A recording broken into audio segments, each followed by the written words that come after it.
Bienvenue à cette assemblée régulière du 14 septembre 2021. Vous avez pris connaissance de l'ordre du jour. Le dernier ordre du jour faisait mention des divers également, M. Simard? Non, on peut peut-être les mentionner, M. le maire. OK. Donc, je vais vous laisser le soin de les mentionner. Donc, les points au point 7 courrier, on a le 7.1, réglementation VTT. Ensuite, au divers, on a ajout au 8.1, main de l'espoir. Et le 8.2, nomination de Marie-Ève Gagnon au Comité des relations de travail, CRT. Donc, parfait. Donc, est-ce que j'ai une proposition d'accepter l'ordre du jour tel que modifié? Je te propose, M. le maire, François. Merci, M. Fournier. Est-ce que vous allez afficher le PowerPoint, M. Simard, ou oui. le procès-verbal? Le PowerPoint s'en vient, M. le maire. Voici.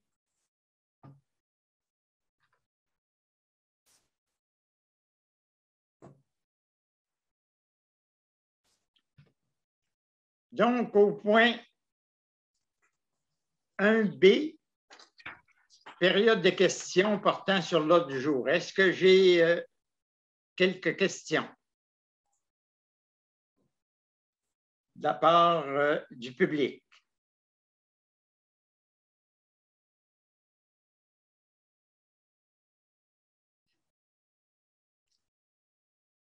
Donc, il ne semble pas avoir de questions, M. Maltais. Parfait. On va pas de main levée, donc okay. Vous pouvez continuer. Parfait. Là, je n'ai pas sur mon écran le PowerPoint. Moi. Oui, je vous le mets tout de suite.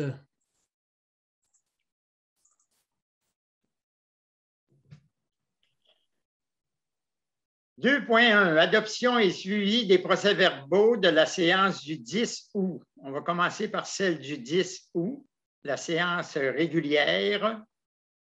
Vous en avez pris connaissance. Est-ce que vous avez d'autres questionnements concernant ce procès-verbal? Sinon, je prendrai une résolution d'adoption. Je le propose, M. Maltais, puis en même temps, ce serait peut-être bon, des dernières séances, on avait demandé que les élus se présentent, ceux qui étaient présents en réunion. Fait que je le propose, la partie du procès-verbal. OK, parfait. Donc, bon, vous me faites penser, on va tout simplement procéder par les 6 postes de conseillers pour confirmer votre présence. Au siège numéro 1. Oui, présent. Au siège numéro 2. Oui, Serge Bilodeau, présent. Au siège numéro 3. Oui, je suis présente, M. Maltais, Marie-Ève Gagnon. Merci. Au siège numéro 4. Oui, présent, M. Maltais, Jérôme Bouchard. Au siège numéro 5. M. Jacques Bouchard, est-ce que vous êtes présent? C'est son micro qui est fermé. Je suis présent, M. le maire, Jacques Bouchard. Merci. Et au siège numéro 6, je crois que M. Dufour est absent. Oui, tout à fait. Donc, c'est pour confirmer la présence de votre conseil. Donc, je passerai maintenant au procès-verbal de la séance extraordinaire du 19 août. S'il n'y a pas de nouvelles interrogations ou de questionnements, je prendrai une résolution d'adoption. Je le propose, M. Maltais, tel avec les modifications qu'on avait parlé en séance de travail. Merci, M. Bilodeau. Les comptes à payer pour le mois d'août. Là, on a les comptes de plus de 3 000 $. Monsieur Simard, est-ce que vous pouvez en faire la lecture? Parce que moi, je n'ai pas tout à fait les chiffres. Là. Oui, tout à fait, M. Maltais. Donc, atelier vagabond, 3 605,62. Automatisation JRT, 5 455,18. Axe création, 9014,4. S3K9, 11 939,73. Chez S. Duchesne, 5633,92. Et finalement, Sentier Québec-Charlevoix, 10 500. Parfait, merci. Vous avez eu réponse au questionnement concernant les comptes du mois d'août de la part de notre directeur général. S'il n'y a pas d'autres questions, je prendrai une résolution d'adoption des comptes. Je propose, M. le maire. Je vais proposer, M. le maire. Excuse-moi, Fournier. Je vais accepter la proposition de M. Jacques Bouchard. C'est parfait. Donc, par la suite, on a le 3.1 n'est pas ici, mais ça prendra une résolution aussi pour les chèques et les paiements. Les chèques du mois de juillet et les paiements automatiques. Là. Là, je propose, M. Maltais. Proposé par M. Jérôme Bouchard pour accepter Maltais, les comptes. C'est les chèques du mois d'août.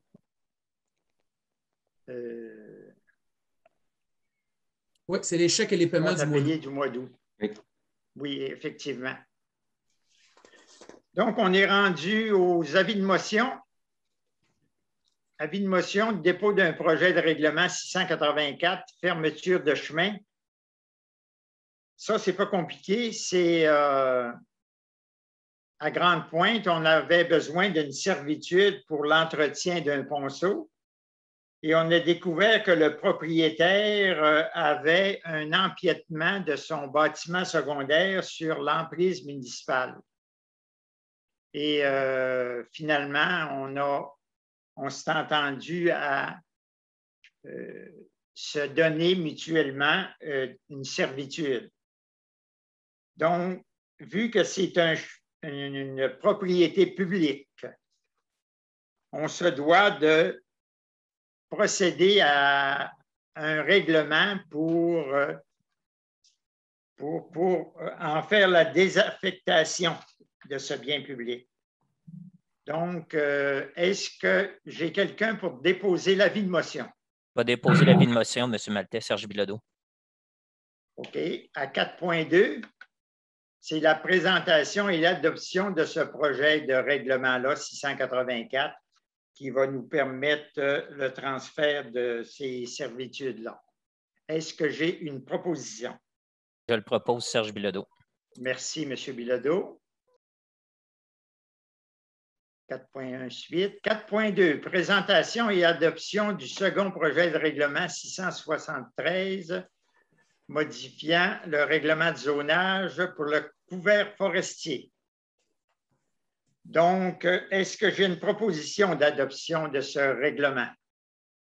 Je le propose, M. Maltais, puis je ne sais pas si Stéphane t'a préparé une diapositive pour montrer la différence entre le projet 1 et le projet 2. Non, il n'y a pas de diapositive. Dans le fond, on peut résumer que les pourcentages de coupes autorisés ont été éclaircis pour que ce soit beaucoup plus facile pour les citoyens de comprendre qu'est-ce qui est possible et qu'est-ce qui doit être fait là, pour respecter la nouvelle réglementation. Oui. Puis l'autre, le gros changement était plus au point, si on regarde dans le règlement, c'était le point B, que par le passé, c'était seulement les zones qui étaient en VR, s'il y avait un déboisement plus grand que prévu, il n'y avait pas le moyen de lotir les terrains.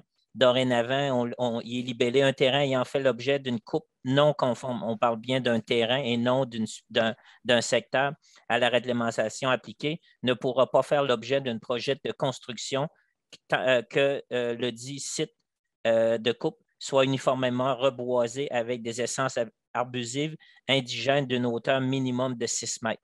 Ça veut dire, en résumé, si quelqu'un coupe plus que 5 %, qui reste moins que 5 tiges à l'hectare, ben cette personne-là, il n'y aura pas de permis de construction émis sur son terrain. Tant que ça n'aura pas repris sa végétation à 6 mètres. C'est ça. Puis les gens, je sais que quand on a eu la consultation publique, là, le monde parlait de dire, bon, comment ça qu'on ne peut pas déboiser? On a vérifié avec l'urbanisme puis avec les gens de foresterie. quand on regarde, on parle de Saint-Tige au 100 mètres carrés, là, on voit clairement en travers, puis il y a moyen de voir les bâtiments, puis il y a moyen d'avoir des percées visuelles en respectant cette densité-là. Et oui, puis notre règlement prévoit de conserver 60 du couvert forestier. Donc, est-ce que j'ai une proposition d'adoption du règlement? Je le propose, M. Maltais. Merci, M. Bilodeau. 5.1, embauche de la secrétaire administrative niveau 3. C'est tout simplement pour entériner l'embauche de Mme Isabelle Fouché à ce poste. Est-ce que j'ai une proposition? Je vais proposer, M. Marie. Merci, Mme Gagnon. 5.2, résolution de concordance de l'échéance pour prolongation relativement à un emprunt de 277 800 $. Ça, ce règlement d'emprunt-là porte le numéro 446.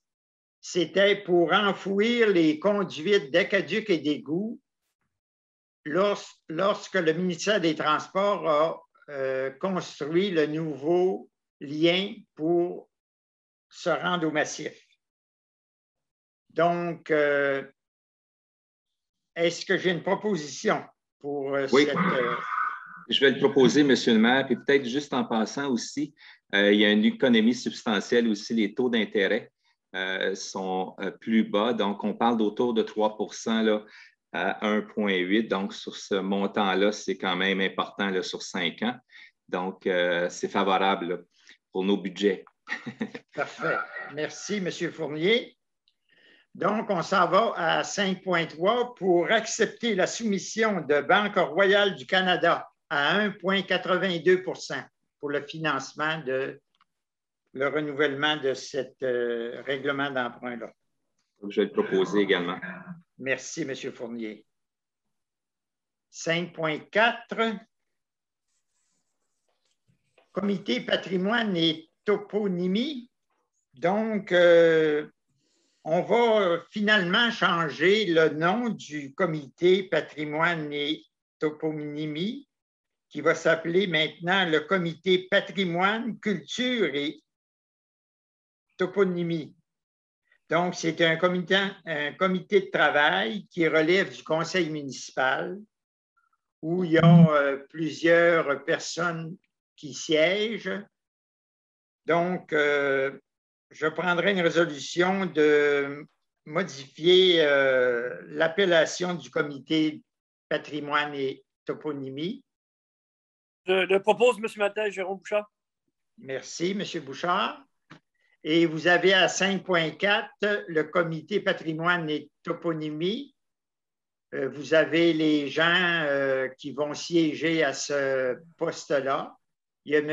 Jérôme Bouchard, représentant au conseil municipal, M. Jean-Paul Boudreau, qui est membre du comité consultatif d'urbanisme, Mme Havard, citoyenne, M. Jean-Paul Lafrance, citoyen, Mme Thérèse Lavoie, citoyenne, Mme Mireille Pélissier-Simard, citoyenne, Mme Christine Racine, citoyenne, M.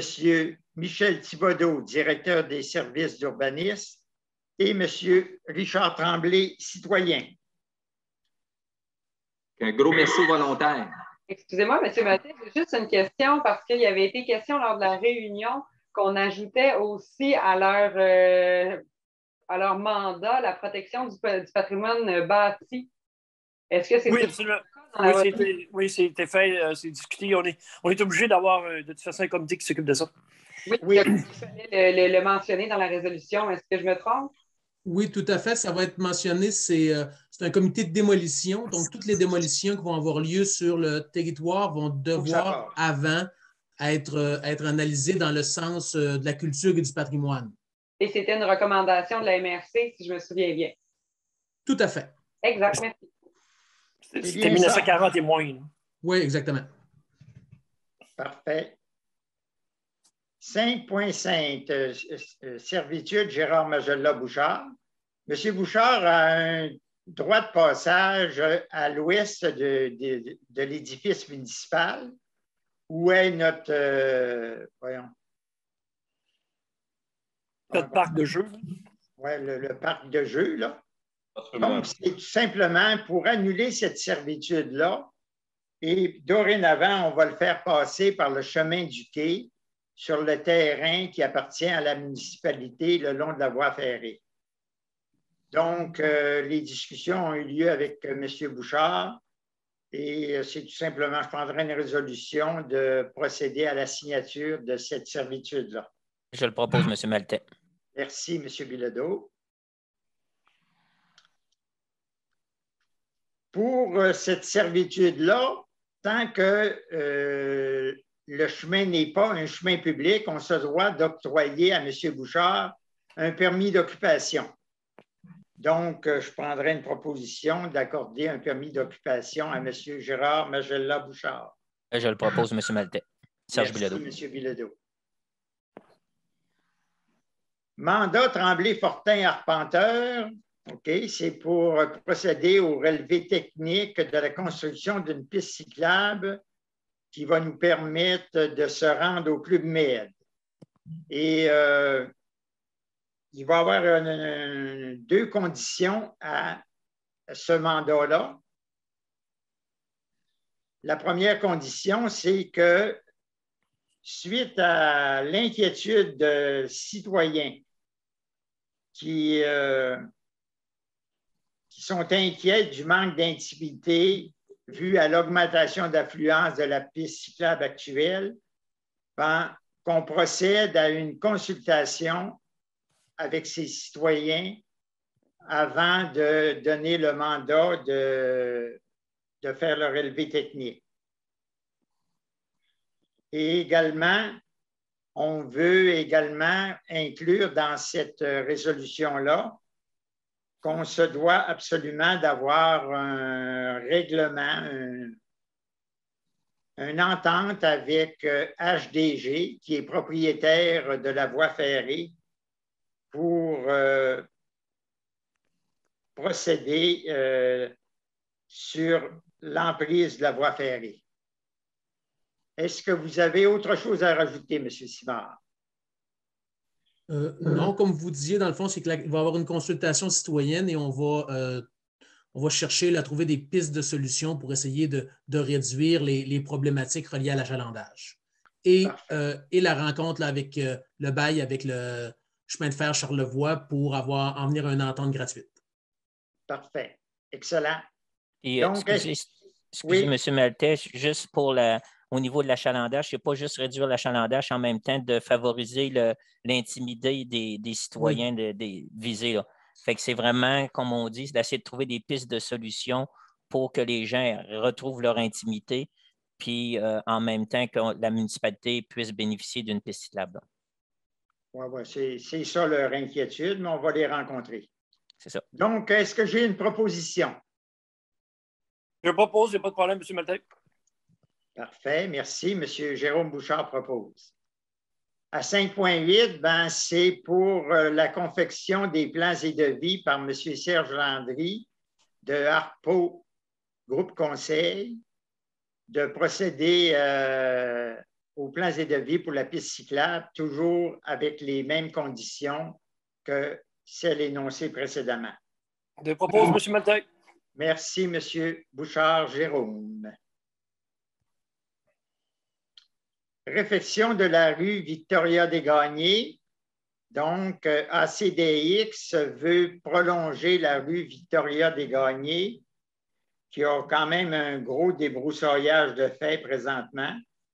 Donc, ça serait pour mandater M. le maire et M. le directeur général à signer le protocole d'entente pour ces travaux municipaux-là qui vont être entièrement absorbés par ACXD incorporé.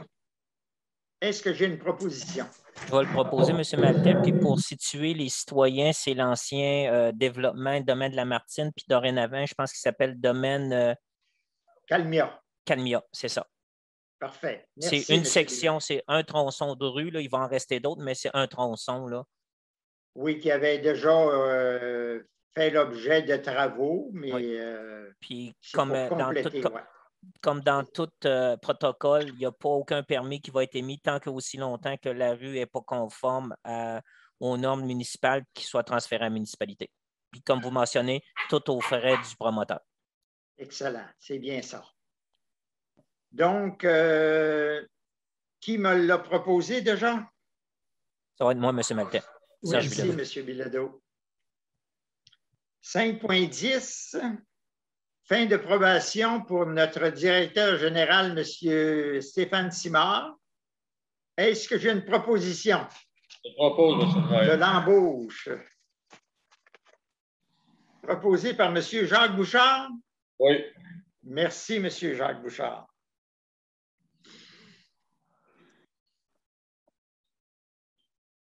Vente de terrain.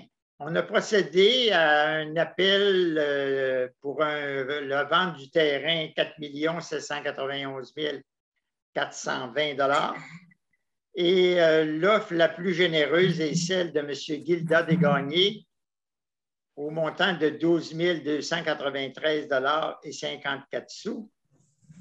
Et il doit assumer également tous les frais professionnels reliés à cette vente. Est-ce que j'ai une proposition? Oui, je vais proposer M. Maltais. Merci, Mme Gagnon. Dépôt du rapport commissaire à l'intégrité municipale et aux enquêtes. Donc, la loi nous oblige à faire la lecture du rapport du commissaire à l'intégrité municipale et aux enquêtes. Donc, ça va peut-être être, bon, je ne dis pas ennuyant, mais ça ne sera pas trop long. Mais je demanderai à M. Simard de nous lire le rapport du commissaire à l'intégrité. Oui, tout à fait, je vais vous en faire la lecture. Donc, Monsieur le directeur général, nous avons reçu et examiné une divulgation d'actes répréhensibles concernant la municipalité de Petite-Rivière-Saint-François.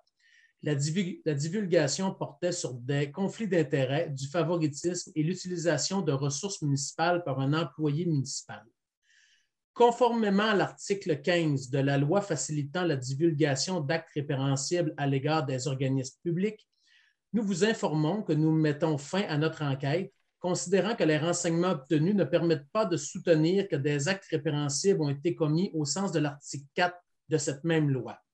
Toutefois, certaines observations effectuées dans le cadre de nos travaux applicables à ce cas spécifique méritent d'être portées à votre attention. L'enquête a démontré qu'en juin 2019, à la suite d'un glissement de terrain causant des dommages à une propriété privée, l'intendant de celle-ci a conclu des contrats avec une entreprise dont un employé municipal était actionnaire, lesquels ont, par la suite, été payés par la municipalité. L'article 269 du Code municipal du Québec interdit à tout employé la conclusion de contrats avec les municipalités. Le Code d'éthique et de déontologie des employés municipaux prévoit, quant à lui, des règles relatives aux conflits d'intérêts. Les circonstances propres à ce cas précis expliquent que le commissaire à l'intégrité municipale et aux enquêtes ne considère pas qu'il s'agisse d'un acte répréhensible. Si vous permettez, M. Maltais, je vais continuer la lecture sur le document. Je manque un peu de lumière dans mon bureau. Il n'y a pas de problème.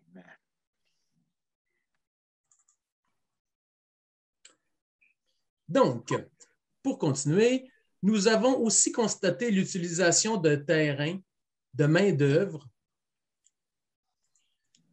d'ameublement et d'équipements municipaux à des fins personnelles sans contrepartie par un employé municipal en juillet 2018 lors d'un mariage avec l'assentiment des autorités de la municipalité.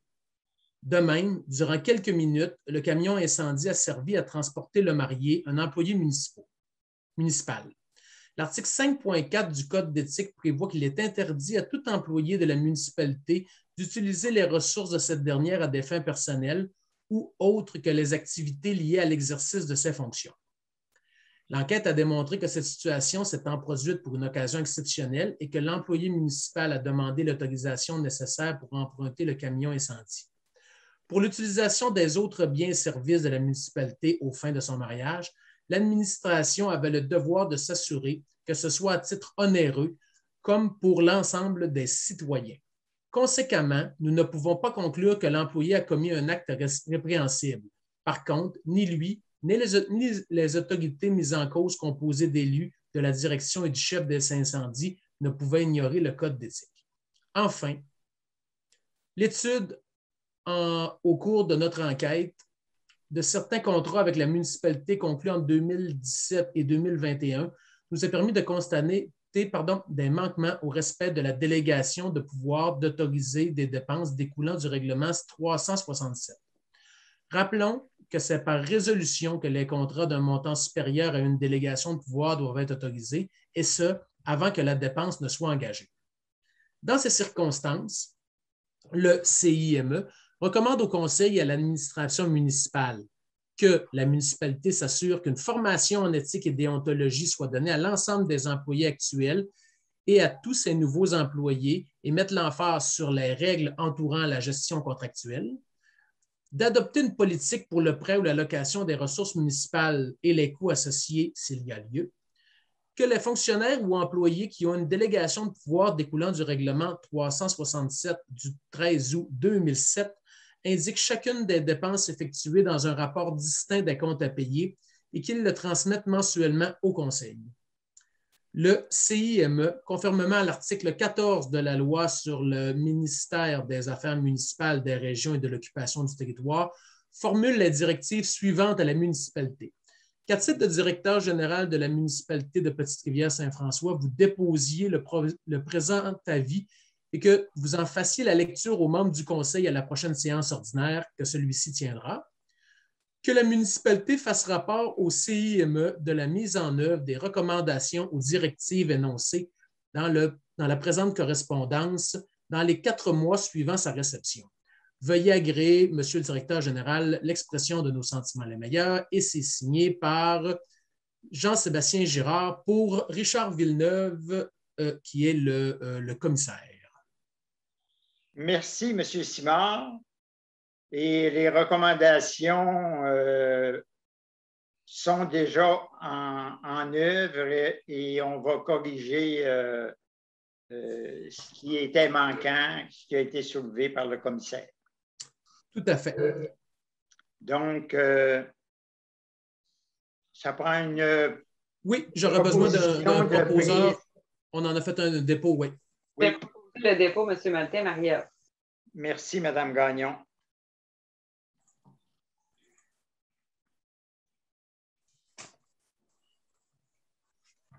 Là, on est rendu à 5.13, ouverture de marge de crédit pour le règlement 665. Ça, c'est l'ouverture de marge de crédit pour la construction future d'une piste cyclable. Est-ce que j'ai une proposition? Oui, je vais le proposer, Monsieur le maire François. Merci, M. Fournier. À 5.14, c'est ouverture d'une marge de crédit 662, règlement d'emprunt 662. C'est pour financer le programme TEC qui va nous être versé à la fin du programme pour les travaux qu'on va faire, qui sont d'ailleurs commencés sur le chemin de la Vieille-Rivière, le chemin du fleuve et le chemin du fief. Est-ce que j'ai une proposition d'ouverture de marge de crédit? Oui, je vais le proposer également, M.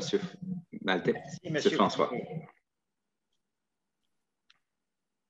5.15, donc, c'est d'accepter les travaux de coupe d'aune dans le domaine, dans le territoire, dans le secteur de la Martine, pour un montant de 6 500 $, plus ou moins.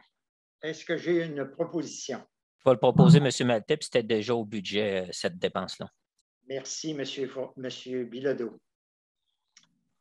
5.17, lavage du réseau et poste de pompage par Sani Charlevoix. Donc, c'est 182 $ l'heure, je crois. Oui. Donc, est-ce que j'ai une proposition? Pas le proposer, M. Maltais. Merci, M. Bilodeau. 5-17, nouvelle construction sur le chemin Pierre-Perrault.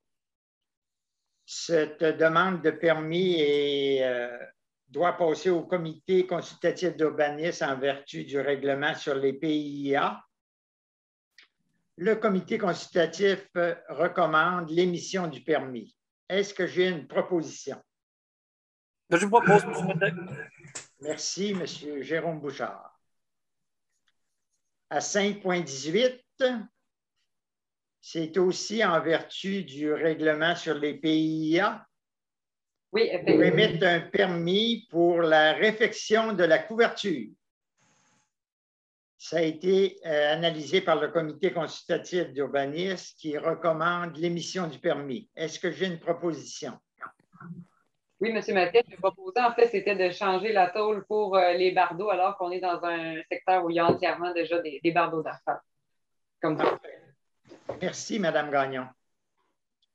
5.19, c'est d'aller en appel d'offres sur invitation pour l'achat de 7 nouveaux ordinateurs pour votre prochain conseil municipal qui sera en place le 7 novembre. Est-ce que j'ai une proposition? Je vais le proposer, M. le maire François. Merci, M. Fournier. 5.20, mandat à Stéphane Brûlé pour le parc cet été qui chantait de la maison Gabriel Leroy. C'est un mandat de plans et devis au coût de 12 920. OK, parce que j'ai la photo de Mme Gagnon qui me cache le montant. Donc, est-ce que j'ai une proposition? Je propose, M. Maltais. Merci, M. Jérôme Bouchard. Demande d'aide financière à l'EPRT. Donc, c'est l'entente en partenariat régional en tourisme. C'est mandaté M. Simard à procéder à une demande d'aide financière de 100 000 pour le parc cet été qui chantait. Est-ce que j'ai une proposition? Je propose, M. le maire. Merci, M. Fournier. J'ai juste un petit côté émotif, là. Oui. Le projet qui entoure la maison Gabriel Leroy, en tout cas, les esquisses qu'on a vues et les premières images, là, je peux vous garantir que Petite-Rivière va être fière de ce coin de village-là. C'est vraiment fantastique, là, ce qui va être mis en place. Donc, je veux juste mettre un petit peu d'intrigue là, pour les citoyens, mais ça promet. Oui, d'ailleurs, ça a été, on a eu de très bons commentaires lors de l'exposition des artisans et artisanes de Petite-Rivière lorsque on a procédé à l'exposition. Donc, 5.22. Bon, c'est pour aller en appel d'offres sur invitation pour le sable tamisé pour la saison d'hiver 2021-22. Est-ce que j'ai une proposition? Pas le proposer, M. Maltais, Serge Bilodeau. Merci, M. Bilodeau. Affectation au budget. Est-ce que vous pouvez résumer, M. Simard, en quoi ça consiste précisément? Oui. Tout à fait. Dans le fond, c'est certaines décisions qui ont été prises par le Conseil et certains réajustements de comptes là, en cours d'année. Et ce qui est proposé, dans le fond, dans le tableau ici, c'est d'aller augmenter certains budgets à même les droits de mutation qui sont supérieurs au montant qui avait été estimé en début d'année. Parfait. Donc, on en a une bonne liste.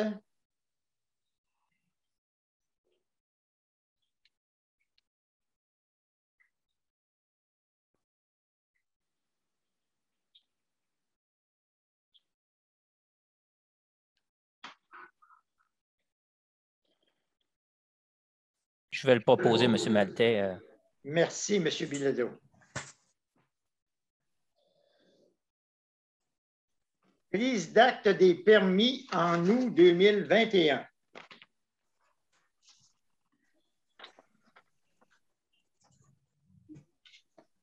Donc, on peut passer... on va commencer par juillet parce que le mois dernier, on n'avait pas donné cette information-là. Vous voyez qu'il y a eu 49 émissions de permis de pour divers travaux. Les constructions nouvelles principales, il y en avait 3 pour 860 000. Et vous voyez également les rénovations, 180 000 de rénovations. Les montants importants, là, aménagement de terrain 10 pour 24 000 20 et remous 2. Donc, on va passer maintenant aux détails de ceux du mois d'août. Ceux du mois d'août, les constructions nouvelles principales résidentielles, 32. C'est probablement les constructions au sommet du massif, principalement. Donc, il y en avait pour 2 776 350 $. Donc, je prendrai une proposition d'accepter la liste des permis de juillet et août. S'il n'y a pas d'autres commentaires. Bon, je vais proposer, M. Maltais. Proposé par M. Jérôme Bouchard. Merci. Courrier, on a reçu de la part de citoyens une inquiétude concernant le règlement sur les véhicules hors route. Là. Et on a pris connaissance de l'inquiétude de certains citoyens. On va travailler là-dessus pour voir qu'est-ce qu'on pourrait faire pour pallier aux inconvénients que ce règlement-là pourrait apporter. Donc, c'est tout simplement accusé-réception de cette demande-là et le travail va se faire dans les prochaines semaines. Au point d'hiver, on avait une demande d'aide financière de Main de l'Espoir, vu qu'ils ne peuvent pas faire leur tournoi de golf. Est-ce que j'ai une proposition d'aide financière? Je propose, M. le maire. À combien? 200. 200 $. Parfait. 200 $ d'aide financière pour Main de l'Espoir. Et également à 8.2, c'est de faire, finalement, ça serait de faire la nomination des membres du conseil dans le comité de ressources humaines sont également habilités à siéger au comité des relations de travail. Est-ce qu'il y a quelque chose à rajouter pour corriger ou c'est tout simplement ça? Madame Gagnon est au comité des relations humaines avec M. Bilodeau et ces deux membres-là sont habilités à siéger au comité de relations de travail. Si un des deux n'est pas disponible, l'autre pourra participer au comité de relations de travail. Est-ce que j'ai une proposition? Je propose, M. Maltais. Merci, M. Jérôme Bouchard. Les rapports des conseillers. On peut commencer par, au siège numéro 1, M. Fournier. Oui, bonsoir. Donc, au-delà des 5-6 réunions et séances spéciales du mois, il y a quelques suivis là, qui ont été faits concernant la sécurité publique. Je sais qu'on est à concevoir là, un rapport sur notre agence de sécurité aussi là, qui pourra être consulté.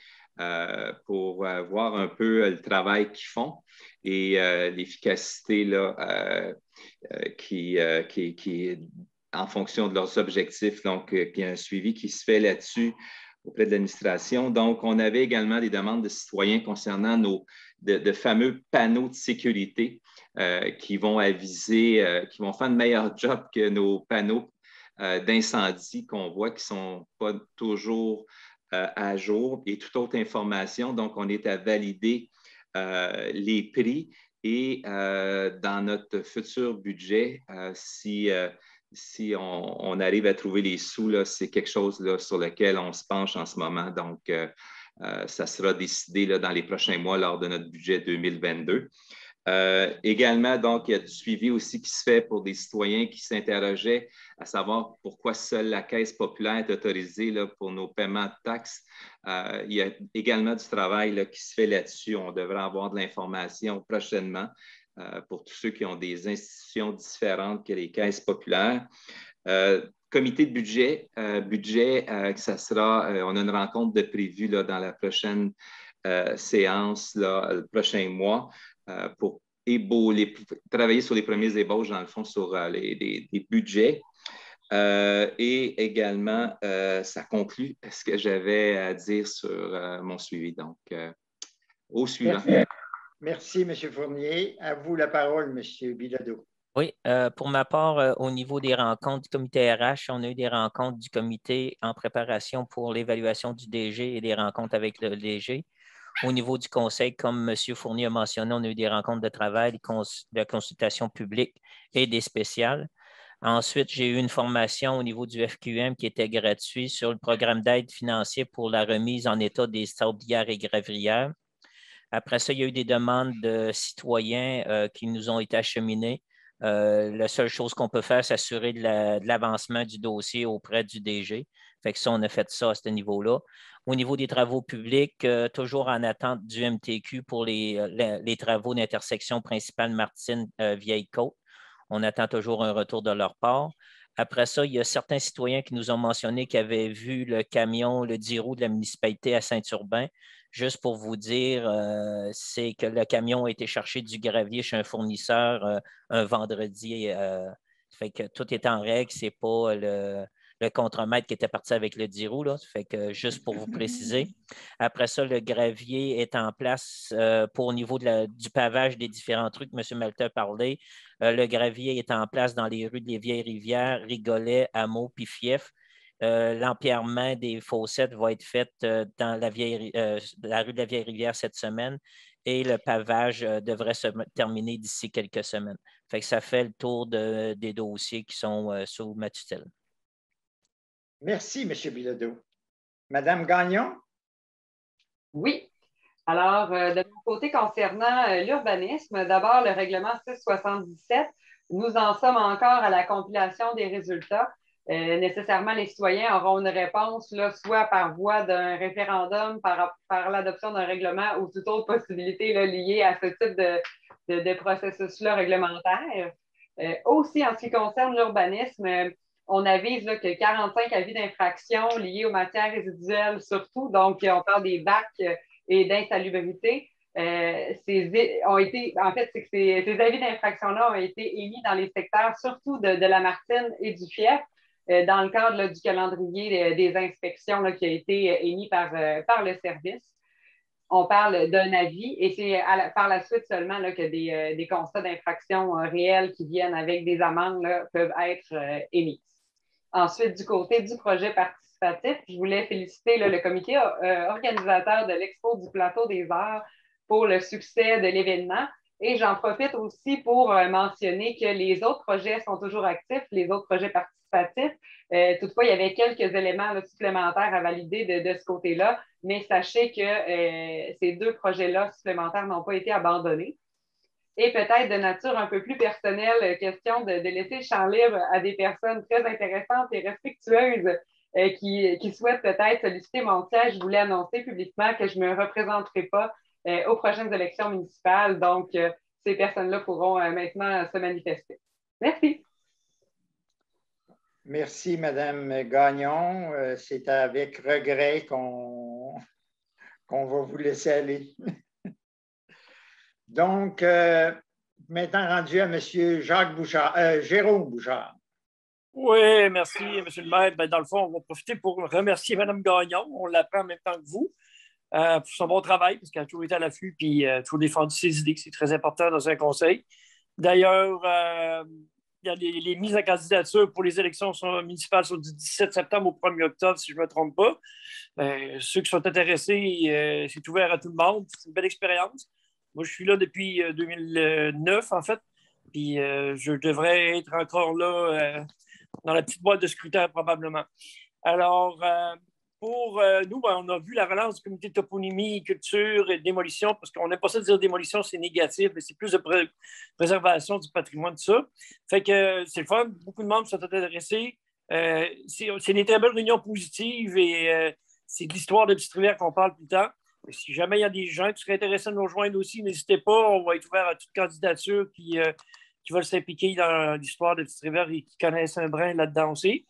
Et aussi, je veux préciser que ben là, le comité d'urbanisme, on en a parlé. Dans le fond, la dernière rencontre va être devancée, va être au 5 octobre. C'est publié, je le répète quand même, au cas où que les gens l'auraient manqué, à cause du délai là, des élections, des mises en candidature, tout ça. Fait que je vous remercie beaucoup, puis on se voit le mois prochain. Merci, M. Bouchard. M. Jacques, maintenant. C'est juste pour vous avertir qu'à la fin d'octobre puis au début novembre, la papa roulante va recommencer à Petite-Rivière-Saint-François. Ceux qui veulent avoir les repas au même prix qu'on avait il y a 2 ans, à 7 piastres, ben, qui appellent Rachel Lavoie à 418-632-1049. C'est tout pour cette semaine. Merci, M. Bouchard. Donc, Olivier, vous ferez certainement mention de la présentation du tournoi au Québec qui a commencé la semaine dernière, qui va se poursuivre pour les 3 prochaines semaines. Donc, maintenant, on est rendu aux questions du public. Mais avant d'ouvrir vos micros, j'aimerais revenir sur la période des questions du mois de juillet. Il a été mentionné par une citoyenne que quand on a parlé de mettre des réserves foncières sur certains terrains, qu'on avait des terrains dans Multibois qui nous avaient été donnés en compensation des parcs et espaces verts, mais ces terrains-là sont très peu propices à faire des parcs. Certains sont très accidentés et même reconnus comme milieux humides. On a également fait allusion qu'on avait un terrain au coin de la Martine et chemin Multibois qui nous avait été donné. Il ne nous a pas été donné. Ça a été un échange de terrain avec le promoteur Multibois parce que l'enseigne Multibois était sur le terrain municipal. Et dans le temps, on a fait un arrangement. Au lieu de lui faire déplacer son enseigne Multibois, on a fait un transfert de terrain avec le terrain de l'autre côté. Également, nous a étiqueté de mal entretenir le chemin des Pins. C'est sûr que présentement, on est en pénurie de main-d'œuvre. Nos priorités étaient ailleurs et c'est sûr que peut-être que le chemin des Pins a manqué un peu de nivelage, mais si le promoteur s'était engagé à respecter le premier protocole qu'elle avait signé, le chemin des Pins il aurait été asphalté. Donc, on est venu à un compromis pour permettre ce lien-là et je trouvais que c'était mal placé de venir nous faire ce reproche. Également, on a posé une interrogation également sur les compétences du comité de finances. Soyez assurés que tous les membres du conseil sont très attentifs aux finances de la municipalité. De plus, notre directeur général a une formation de comptable agréé et il est en mesure de valider les décisions du conseil côté financier. Je ne peux pas accepter qu'on ait des interrogations sur les compétences, autant envers le conseil municipal qu'envers l'ensemble des employés municipaux, que ce soit à l'administration ou aux travaux publics. Donc, je voulais faire cette mise au point. Maintenant, on peut procéder à la période de questions. Donc, merci beaucoup, M. Maltais. On a une question ici de M. Éric Bergeron qui a levé sa main. Oui, M. Bergeron. Bonjour. J'ai une question au nom de l'Association des contribuables de Petite-Rivière. Il y a quelques mois, on vous avait fait parvenir une correspondance vous demandant si la municipalité aurait pu demander à Groupe Le Massif, au Club Med, que les contribuables de Petite-Rivière aient un rabais pour les activités au Massif, que ce soit un rabais sur les billets de saison ou sur les billets à la journée pour le ski. Étant donné que nos taxes servent en partie à financer le Groupe Le Massif, là. Donc, on se demandait si vous avez souvent pris une note de notre correspondance, mais quelle a été votre réaction? Est-ce que vous alliez intervenir là-dessus? Merci. C'est sûr qu'on a fait déjà des démarches auprès de l'ancien directeur, M. Roy. M. Roy, exactement. Et soyez assurés qu'on a encore votre demande en tête et on se doit de rencontrer Groupe Le Massif prochainement et ça fera partie des discussions. Merci beaucoup. Donc, M. Alain Gazaille. Bonjour, M. Gazaille.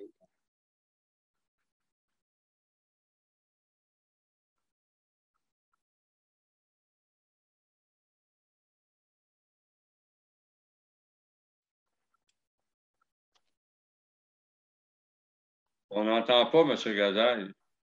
Il va finir par arriver, là. Son micro est toujours... je m'excuse, c'est parce qu'on coupe le son et on coupe la vidéo, OK? Donc, est-ce que j'aurais deux questions? Une concernant les marges de crédit. Je vois qu'on va automatiquement chez Desjardins. Est-ce qu'on peut connaître le taux de Desjardins? Et puis, est-ce que aussi on va vérifier ailleurs si le taux de Desjardins est vraiment intéressant ou si on n'aurait pas mieux ailleurs? Une marge de crédit, on n'a pas procédé encore au règlement d'emprunt.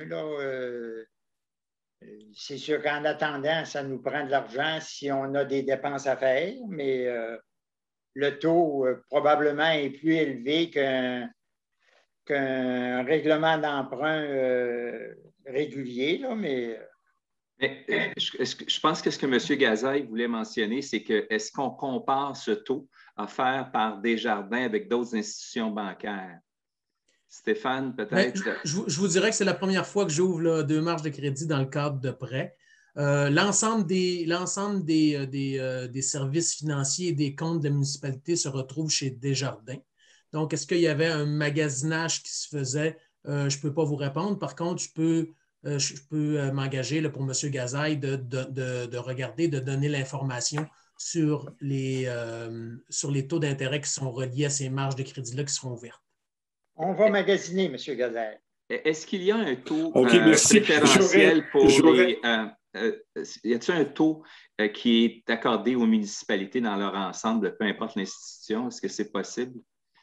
Bien, je suis convaincu que, considérant l'ensemble des actifs qu'on a chez Desjardins, on doit profiter d'un taux qui est préférentiel. Est-ce qu'il est vraiment plus élevé que ce qu'on pourrait avoir dans une banque conventionnelle? Je ne peux pas vous répondre ce soir, mais c'est certain qu'on fait toujours pour le mieux pour avoir jumelé l'efficacité au bateau, si je peux dire.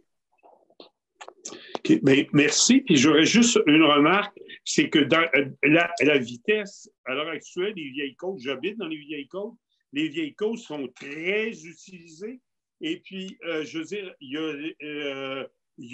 la vitesse n'est pas respectée, particulièrement par les autos particulières.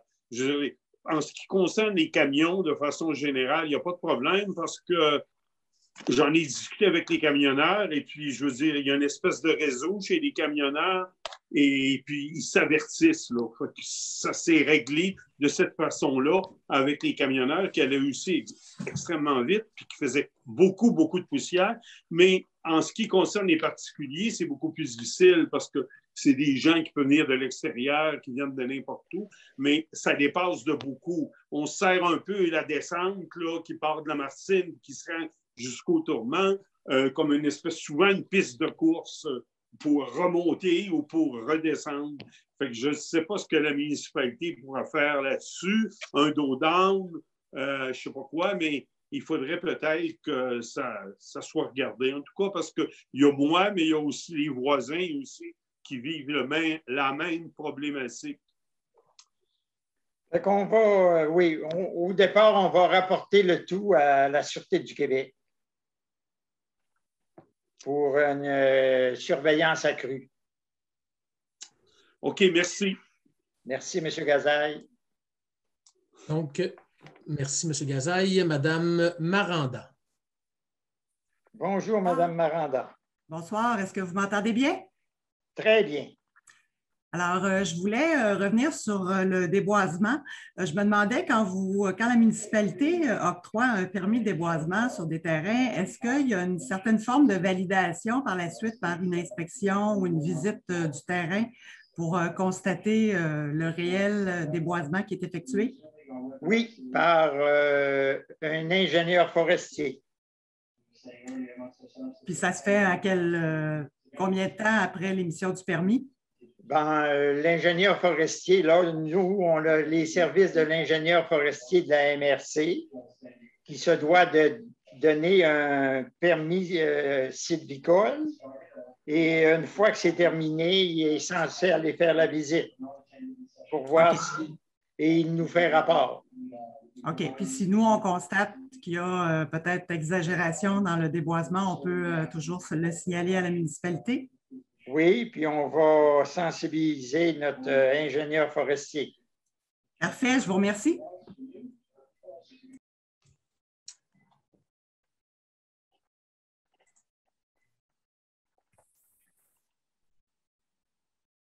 Oui, bonjour, M. Larue. Bonjour. Ma question est, pour ce qui est des résidences touristiques, est-ce que la taxe pour les rebuts est proportionnelle d'une manière ou dans une certaine mesure avec le nombre de poubelles qui remplissent et qui mettent sur le bord du chemin? Non, c'est sûr que dans notre règlement, là, une résidence de tourisme, je ne peux pas vous dire de mémoire, là, je ne sais pas s'il y a quelqu'un qui l'a, là. Au lieu d'une unité de matière résiduelle, ça peut être 2. C'est dans notre règlement là, sur les matières résiduelles, sur la tarification. Là. Non, mais je fais le commentaire parce que oui.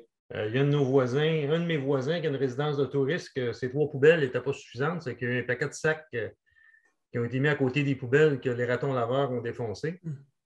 Puis suite à ça, son nombre de poubelles est passé de 3 à 7.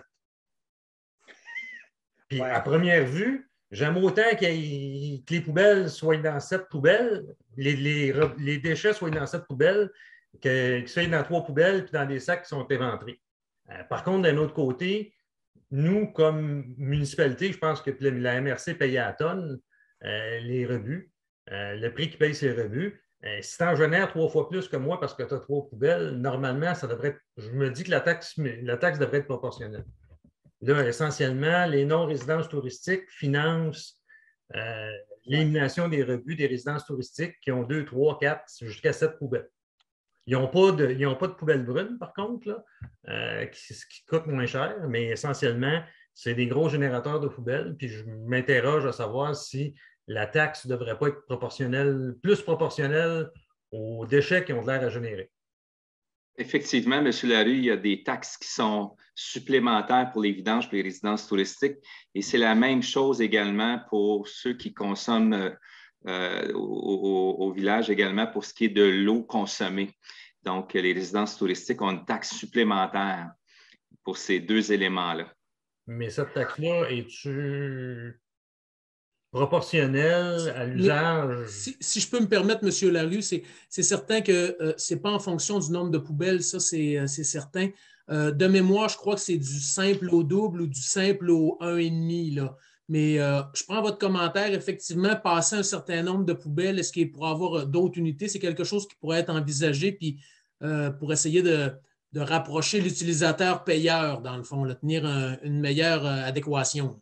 Puis, moi, je me dis, je suis d'accord avec vous, c'est une question d'utilisateur payeur. Puis moi, je me dis qu'on finance les autres une partie de ça parce que la MRC se fait charger à la tonne, là. Okay? Ça fait que, quelque part, c'est pas parce que je pourrais rêver de ne pas payer de taxes de rebut, là, mais c'est pas ça qui est mon intention. C'est pas ça que je demande, mais j'aimerais ça que ça soit ce qui m'apparaît plus équitable. Puis, j'arrête pas d'une résidence de touristique à l'autre pour vérifier si les 3 poubelles sont pleines de rebut, là. Oui, mais je suis capable de voir qu'il y a 3 poubelles sur le bord du chemin. Et la mienne n'est pas toujours pleine quand je la mets sur le bord du chemin, de toute façon. Dans l'élaboration des prévisions budgétaires, je ne serai plus là, mais je suis convaincu que les membres du conseil présents vont regarder à une équité plus évidente. Bon, bien, merci bien. Merci, M. Larue. On a une question de M. Laganière. Vous m'entendez bien? Oui? Oui. On vous entend très bien, M. Laganière. Bonsoir tout le monde. Au nom de l'Association des contribuables, le tournoi de deck hockey, je trouve ça excellent pour la municipalité. Il y a des retombées économiques et je vous dirais que les résidences de touristes en profitent sûrement beaucoup.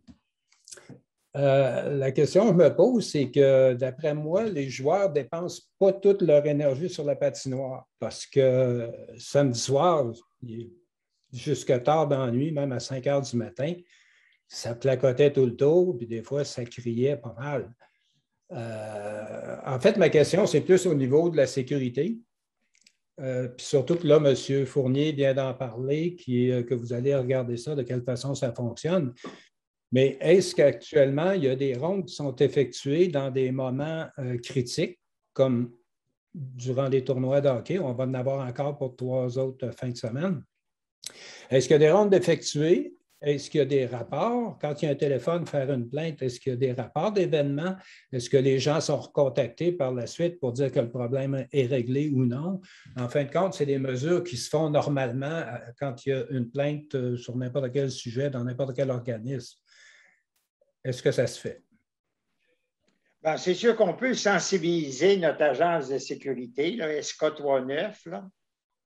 Je sais qu'en fin de semaine dernière, la Sûreté du Québec faisait des visites sur le site. Même, on m'a dit qu'ils ont fait des opérations radar. Mais on va essayer d'augmenter la surveillance pour éviter les débordements.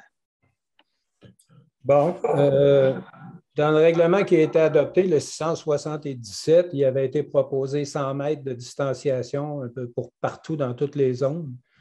Il y a 4 membres du conseil qui ont voté contre. Moi, je les invite à venir coucher chez nous samedi soir. Alors, vous avez de la place? Je vais installer des tentes sur le terrain, fait qu'ils vont comprendre de quoi on parle. Ouais, OK. Parfait. Je prends note de votre commentaire, mais on va faire le relevé de l'ouverture des registres et on vous tiendra au courant. Merci, M. Maltais. Parfait. Merci.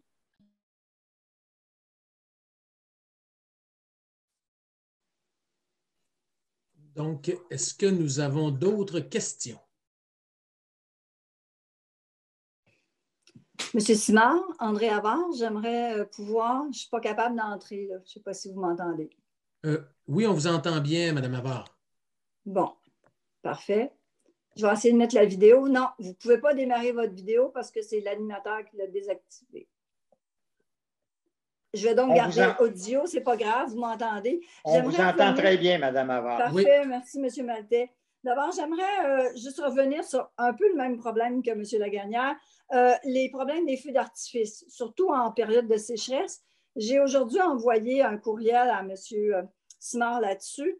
Samedi soir, vers 9h15, la résidence touristique en face de chez moi, en fait, les gens ont fait éclater des feux d'artifice. Comme c'était un petit peu trop tôt pour l'agence, je suis allée les avertir. Et j'ai toujours la même réponse. Ils ne sont pas au courant qu'il y a une interdiction puis qu'on ne peut pas faire de bruit après 23 heures. Ils ne savent pas ça, eux autres. Naturellement, c'est sûr que le vendredi, j'avais eu droit au party. Donc, je les avertis. Il y avait du matériel pour continuer. Il y avait des gros pétards qui étaient là. Ils ne l'ont pas fait. Mais ils m'ont posé la question suivante. Pourquoi est-ce que le dépanneur y en vend si on ne peut pas en faire? Comment est-ce que c'est possible, ça, M. Maltais? Ben, pourquoi qu'il y a des grosses choses? Parce que le dépanneur vend de la bière, là, mais on ne peut pas l'empêcher. C'est le gouvernement du Québec qui pourrait interdire l'utilisation des feux d'artifice. Des feux d'artifice, OK. Ensuite, ils m'ont affirmé, et c'est ça ce que je leur ai demandé, qu'il n'y avait aucune indication à l'intérieur du bâtiment qui les avertissait qu'il y avait des règlements pour empêcher les feux d'artifice ou pour le bruit, etc. Donc, face à ça, j'ai décidé pour la deuxième fois de porter plainte pour que cet événement-là soit porté au dossier des propriétaires. Puis, je demande à la municipalité de prendre les mesures pour que ça cesse. En même temps, j'en profite pour inviter toutes les personnes qui sont confrontées à ce genre de problème-là de prendre le temps de porter plainte à la municipalité. Bien, ça, là, je pense que ça va vous fournir des moyens pour que cette situation, pour vous aider à corriger cette situation qui est désagréable. Parce que je crois quand même que la cohabitation avec les résidences touristiques, on ne peut pas faire autrement de toute façon. Ça peut s'améliorer, mais que c'est le rôle des propriétaires de veiller à ce que leurs clients agissent en bons citoyens puis qu'ils soient respectueux des gens qui les accueillent.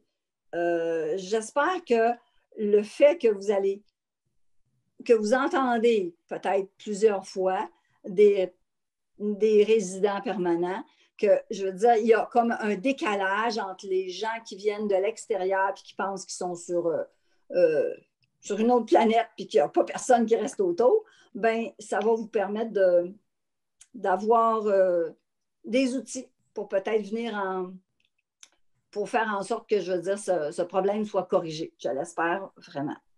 De ma part, je vais continuer à chaque fois qu'il va y avoir des débordements de vous en faire part. Merci, Mme Havard. Puis c'est sûr que notre agence de sécurité commence juste à 10 heures. Et c'est ça, c'est pour ça que j'ai intervenu. Je suis intervenue parce que je veux dire, je les voyais commencer. D'ailleurs, ils étaient sur le party toute la journée. Ils avaient crié et hurlé toute la journée. Ce que, je veux dire, on n'a rien à dire parce que, bon, ils sont là puis ils peuvent en profiter.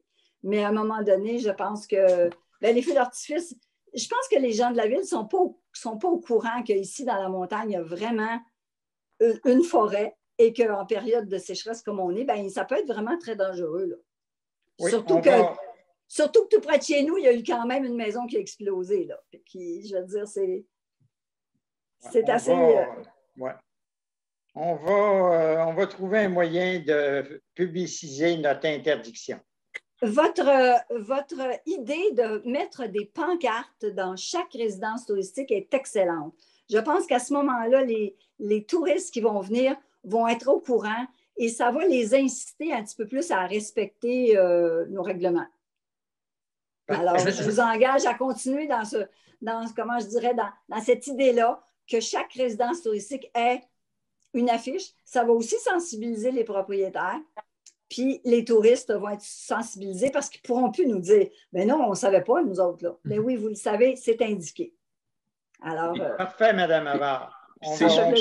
Bonne soirée.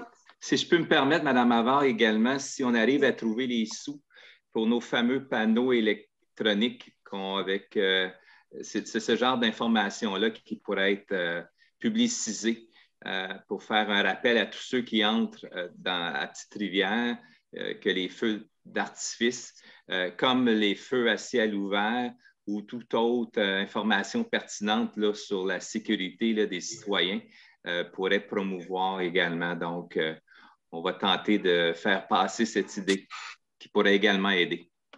Ben, je vous remercie beaucoup.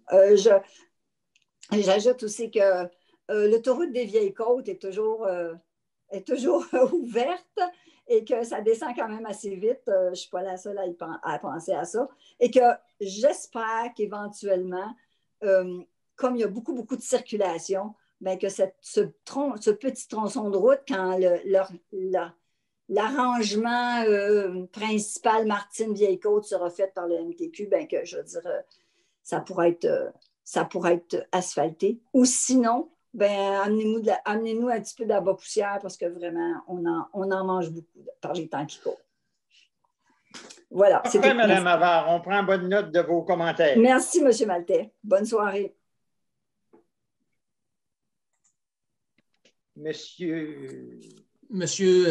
Petitjean. Oui, Monsieur Petitjean. Bonsoir. Vous m'entendez bien? Très bien. D'accord, c'est parfait. J'ai une question par rapport à la construction qui va être réalisée sur le chemin Pierre-Perrault. On a vu tout à l'heure une esquisse. Quel est l'usage projeté de cette résidence? Là, je ne peux pas vous confirmer parce que le propriétaire, lui, il demande un permis de construction. Puis par la suite, c'est sûr que si c'est un permis de résidence de touriste, ça veut dire que notre urbaniste, s'il l'a autorisé, ça veut dire que ça rentre dans le cadre de notre nouvelle réglementation ou de la réglementation actuelle. Mais il me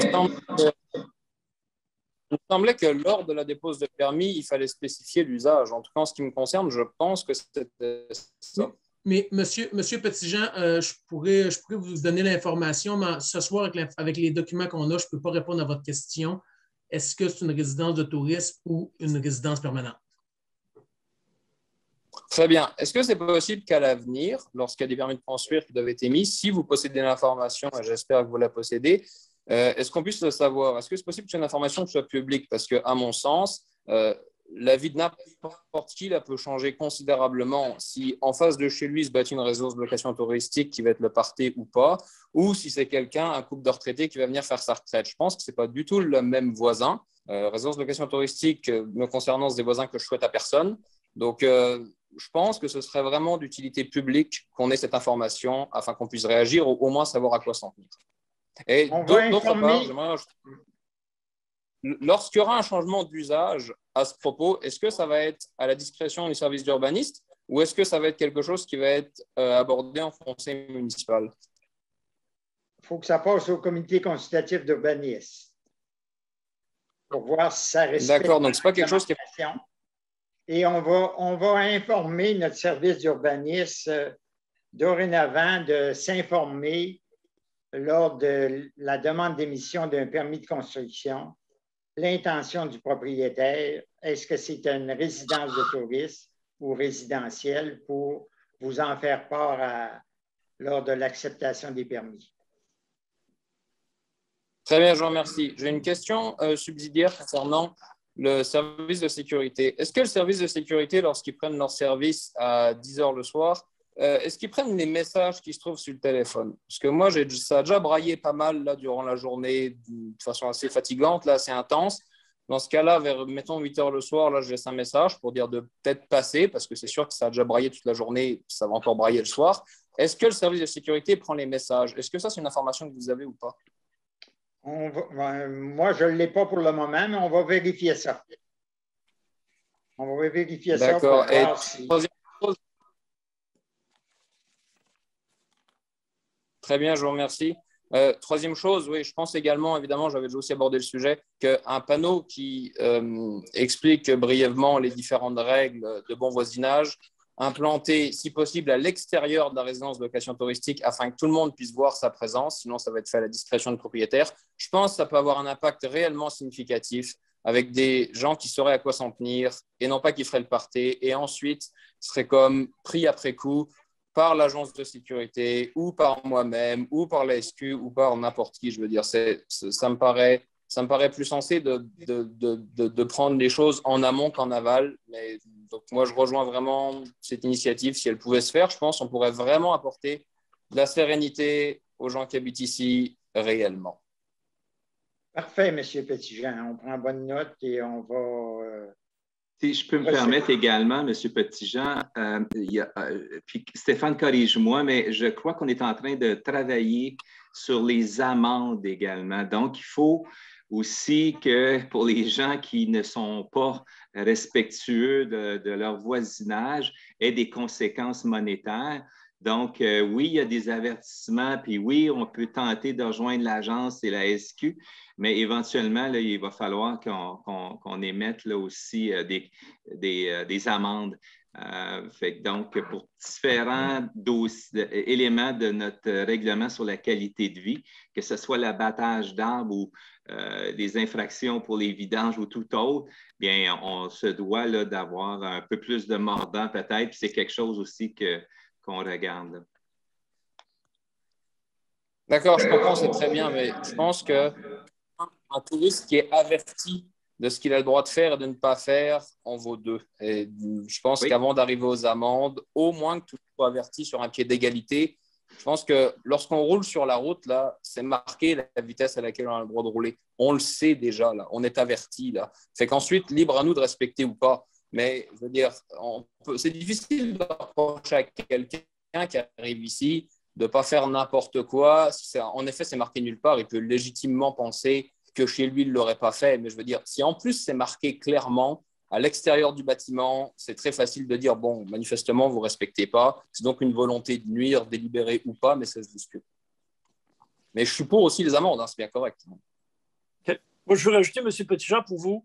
Notre film commence à 10 h le soir, mais vous savez que s'il y a des débordements durant la journée, il n'y a pas une loi qui dit que c'est après 23 h qu'on n'a plus le droit de faire du bruit, sans tout temps.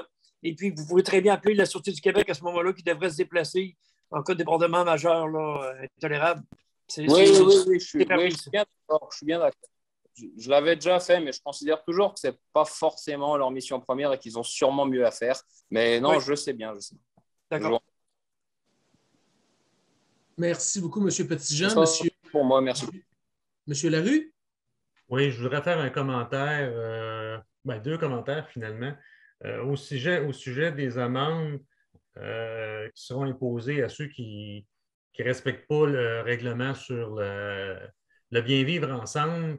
J'espère qu'on va le mettre proportionnel aux loyers qui sont demandés par les résidences touristiques. En fin de semaine, en face de chez nous, il y avait 9 véhicules.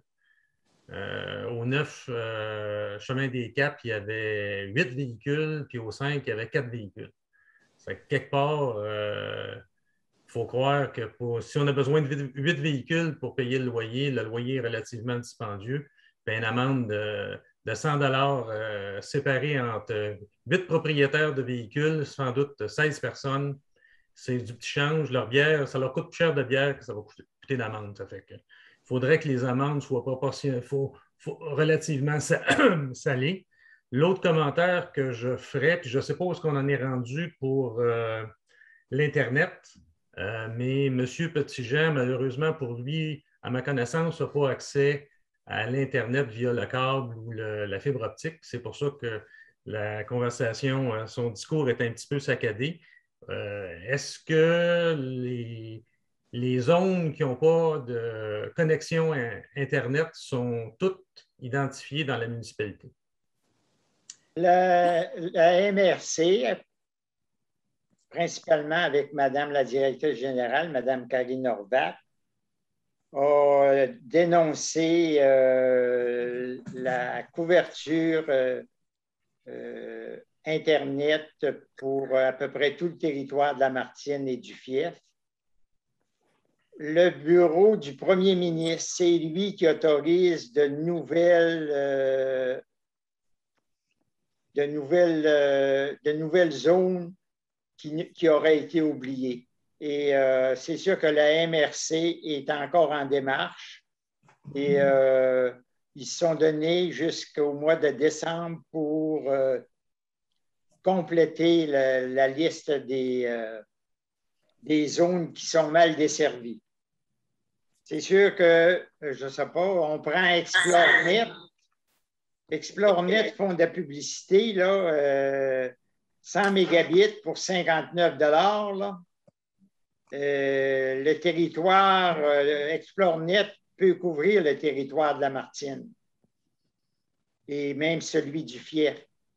Mais on a découvert que c'est de la publicité, que finalement, ils ne sont peut-être pas en mesure de fournir ce qu'ils offrent comme publicité. Et donc, la MRC travaille de ce côté-là également. Eh bien, non. Si ExploreNet vendent des choses qu'ils ne sont pas capables de fournir, c'est mon expérience avec Bell Canada. Ils ne sont pas les seuls. Bon. Et à ma connaissance, M. Petitjean fait affaire avec ExploreNet parce que je pense que c'est à peu près le seul réseau qui est possible d'utiliser de sa part. Parce qu'il n'y a pas de réseau filaire dans sa rue. Ça fait que ce qu'on a entendu, c'est ce qui est disponible fort probablement d'ExploreNet, qui est moins bon que les autres conversations qu'on a eues ce soir. OK. Fait que la MRC, c'est eux autres qui ont le dossier d'Internet en main et ils sont au courant de ces manigances-là là, et de ces plaintes-là qu'on reçoit d'un peu partout. OK. Mais merci bien. Alors, je dirais à M. Simard. Oui, allez-y, tout à fait. OK.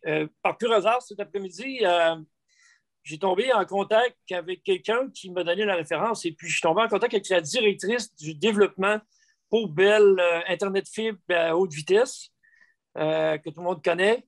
Et puis pour justement lui signaler la plainte qu'il y avait eu dans, entre autres, Jory Smith et tout ça. Et je lui ai tout envoyé les rues problématiques, il y en a vraiment beaucoup, et les résidences touchées, dont M. Bergeron, je pense qu'il est là-dedans aussi, et M. Petitjean. Alors, c'est un pur hasard, puis j'étais en contact avec elle cet après-midi.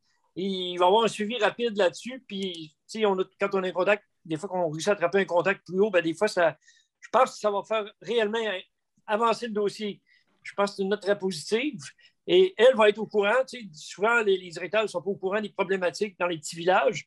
Mais là, elle l'est présentement déjà à l'heure actuelle. Alors, je veux juste vous signaler ça. Tant mieux si ça fait développer quelque chose. Merci, M. Bouchard. On a une question de M. Éric Bergeron.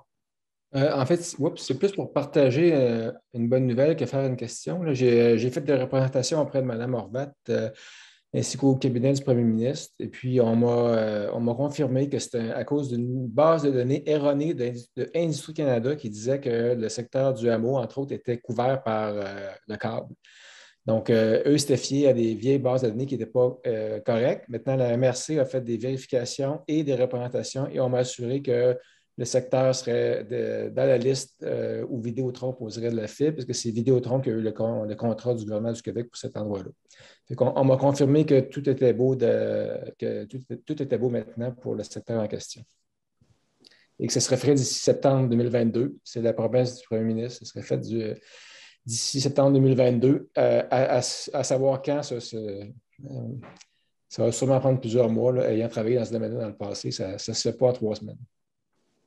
Oui, c'est ça. Ben, il va falloir mettre tous les secteurs, informer la MRC là, pour qu'ils puissent informer le gouvernement de la mal-couverture qu'on a présentement. Et je ne sais pas s'il y a des gens d'Alfred Pellan. On m'a confirmé que le chemin Alfred Pellan allait être inclus dans le programme d'Internet haute vitesse. Et la MRC travaille pour faire reconnaître les autres rues également. Merci beaucoup, M. Maltais. Donc, je n'ai plus de main levée. Donc, le mot de la fin, Monsieur Maltais. Donc, je vous remercie de votre présence. Aujourd'hui, c'est ma dernière séance régulière cédulée, mais on va fort probablement en céduler une autre avant la période d'élection, qui devrait être, la prochaine devrait être autour du 5 octobre, qui serait la dernière avant les élections. Donc, je vous souhaite une bonne fin de soirée et au 5 octobre. Je propose, M. le maire, l'avis de l'Assemblée. Merci, M. Jérôme Bouchard. Merci beaucoup. Bonne fin de soirée à tout le monde. Fin de soirée. Bonsoir.